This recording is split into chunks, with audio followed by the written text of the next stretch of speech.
a lot of men can relate without realizing they're relating in the way of like, I don't really have much to learn. I'm already a leader. I'm a spiritual leader. I've been taking my family to church. I've been doing this stuff, and unfortunately, I think we see so few men actually leading their families because of that mentality, because of that mindset of what I believe in God. I go to church. What else is there? And you think of like all those days through the week where a lot of times there's a complacency, there's a disconnect even between husbands and wives, and then between husbands and their kids. Yeah. And it's scary. We heard wait, did you tell us this? Who told us this? We were talking to somebody, and they were talking about when they look at children who have been physically abused versus children whose fathers were absent. The destructive nature of the father being absent was actually worse than the kids who were abused. Like having a father there abusing them, sometimes in a lot of cases was not as bad as a father not being there at all. And I think this is important because I think that there are a lot of fathers who think just because they're at the house that's them being present, that's them leading. And I know I've been so guilty of this over and over. My wife can attest to this, where I'm like home, I'm there, but I'm not there, right? Like I'm not actually present. You're talking to me, my wife's talking to me, my kids are talking to me, but my mind is somewhere else.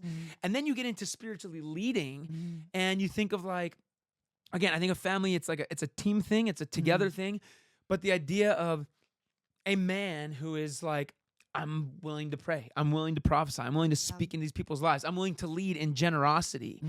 I love too that so often, and I've done this where I was just nagging him to lead.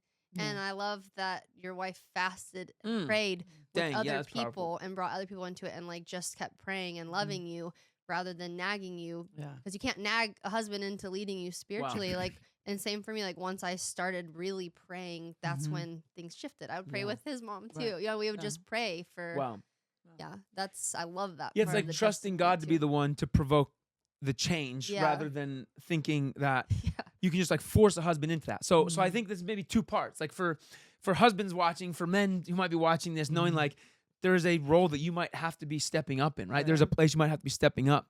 And for wives who see that in their husbands, maybe to be like, stop just telling your husband to change and start praying and believing. And even like, I love that your wife was, even fasting for you, right? That is huge. We all know how much I love food, and fasting's a hard one for me. But which is probably why I need to do it. Like I love food's too much of an idol for me to give it up. So I think that's the point of fasting. But yeah, no, I love that, man. I think that it's super powerful and super necessary to understand that. And I love also your vulnerability in like, this came with a resistance, right? I think a lot of times we hear these stories, these testimonies, and it almost seems like it was this magic wand moment of, I used to be this hard-hearted husband, and then God changed me. And it's like, that was it? You just woke up one day not mad anymore? Like, but I love your journey, the process of the frustration, the process of the questions, the process of the confusion. And running away. Just running from it. Anytime you said you start to feel the Holy Spirit like leaving. Well, because it's not like an overnight thing. I think, again, that's the thing is like, and I always think of, we are so accustomed to this image of like a treasure hunt. And I think a lot of times of our journey with God is a treasure hunt, right? We're on this dotted line trying to get to the X.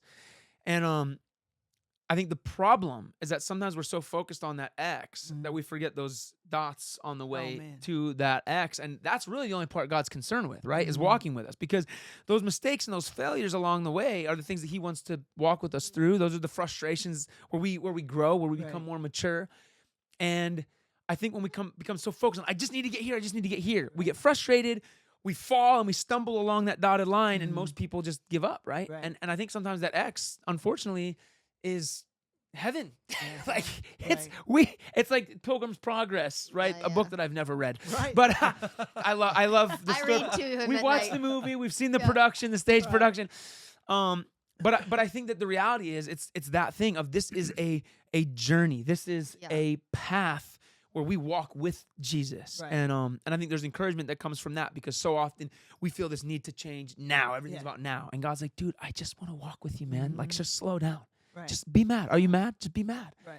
I want to ask you, because I know I would love for everyone else to hear about like how Yapoa started and how that was birthed, because I think there is something to the obviously prayer and fasting, and that was even birthed out of prayer and fasting, right? Like, I don't know if you want to touch on Yeah, like, of what you course. guys are doing now. And Yeah, and so my wife, we always joke about it. She prayed for me for so long to wake up, and then I did, and it was the hardest year of our entire life. Wow. I was like, found this new passion, and they became the youth pastor, and there was so much resistance from the church and from my family, and like pushed me away from it. But there was like this locked. I always joke that I'm a pit bull on a pork chop. It's like when I feel that God has given me something, it's like I'm in. Like I don't care what comes against me. I'm Yeah. in. And so there was a lot of resistance stepping into it, and I stepped in, and then it was just these kids needed so much. And I was at football games, basketball games, cheerleading things, swim events, coffees, and it was just every day. And the youth group was exploding, and so we didn't have room, and the church was very supportive, and so they gave us a budget, and I went in and I was building a youth center inside of this church, and I'm building things well out of my skill level, and hanging things and hanging from rafters and all those fun things. And I went after it, but I was there like morning and night, and my wife just needed me. And it was really, really, really, really hard. And I met a youth pastor that saw what I was doing and saw I was tired, and ministry was going well. Kids were getting saved and things were happening. And he was like, pay attention. Like your ministry isn't these kids first. right. Your ministry is home first. Amen. He's like, it can be missed. Like even like looking at like the legend Billy Graham as he runs after things, but as he runs and you look at his family and some things have happened, there was just an unbalanced thing that happened, and if you're not careful, it will cook you. And so it really helped me in that time realize I was off, but I was so much in. I was being pulled so many ways at a small church with no staff and limited budget, and so we're just constantly working. And at the end of the year, my wife and I, she felt like she didn't have a husband. I was gone all the time. Wow. And she was broken.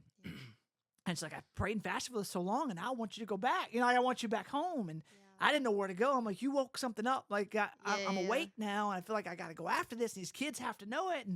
And at the end of that year, the first time I fasted, it was when I became a pastor. And the second time I fasted, it was at the end of it. My wife and I did it, and I had the Yapoa vision. And when the Yapoa vision, I can go into that detail a little bit in a second, but that was the moment that God gave us the name Yapoa, Youth in Pursuit of Awakening. And I realized, like, I was at the time 29, 30 years old, I believe.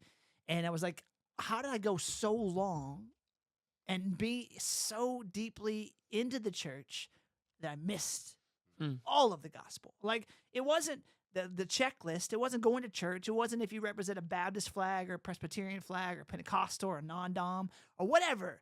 It wasn't that. It was loving Jesus, having a relationship, walking with him, and what that means and the power that's in his name. What, like those scriptures you hear, and it's like, oh, that's what power in Jesus' name means. Like, oh, that's what it means when you say, come to me, I'll give you rest. And it's like clicked, but I'm like 30. Like, how did I so did I miss this? Stubborn. Oh man. So stepping into that, as Yapoa began, and I had this vision. I guess I can tell kind of that the vision, what that was. Yeah. That fast kind of got us there, and I was down praying and fasting, going through a book called Draw the Circle. And that book made me aggravated. It was Every time God moves, Josh just gets mad. Well, Stop speaking, Lord. It's challenging my mind Yeah. much. And it's like I'm drawing a it's true. circle in my in my shop, and I'm down praying, and God's got a sense of humor. He does, because my mom, she's very prophetic and dreams all the time, functions in the spirit, really just a juggernaut in the faith. And she would always tell me she had a dream or a vision about me. I'm like, chill out. You ate past 9 o'clock, and this is called a dream, Mom. It doesn't mean it's all real. And so I'm down praying, and I see a vision. And I made fun of everybody who said they had visions, mainly because I was very ignorant. And I see Rob Dyrdek Fantasy Factory. And then I see Camp Woodward, which is like the most epic place for my personality and what I love to do. And then I see thousands of kids in a field worshiping God, playing on crazy pieces of equipment. Yeah. And then it's like I woke up. It was like I wasn't asleep, daydreaming, but it's so intense. Yeah. And And like, I- now I'm the weird vision guy. I was like, whoa, like, okay, chill out. Don't tell anybody about this. Yeah. This is, you feel weird. Because the book, I felt like I was being manipulated by that crazy book. Yeah, It's yeah, like, yeah. Dang. All this stuff is from that book. Yeah. And I'm like, man, I'm making this up. And And real quick, just when you say feel like being manipulated, I think this is another thing where people get so afraid to lean into God moving in Yeah. their life is because they have these preconceived ideas Yeah. of what's happening. And so like we're like brainwashed to believe that the church has brainwashed us. oh, yeah. So anytime we start Yeah. like buying into what God has promised and we Mm-hmm. start seeing him move, Right. we believe that somehow seeing him move is like a figment of our imagination. Right. And that the rest of culture is correct. Right. And I think this is just as you're saying this, it's making me laugh Yeah. because it's like as God is literally proving himself to you, Over and over. Yeah. you're questioning the proof because you've almost become accustomed to thinking it's crazy. Yeah. When really he's just trying to direct you Right. on where he wants Yeah, you yeah. to go, his plan for Right. your Yeah. life, Yeah. which And is showing really up good. just like we ask. Yeah. We're like, God, make yourself real. And then he does it. And like, God, that's so fake. This is in my head. This can't be. Yeah. I'm crazy.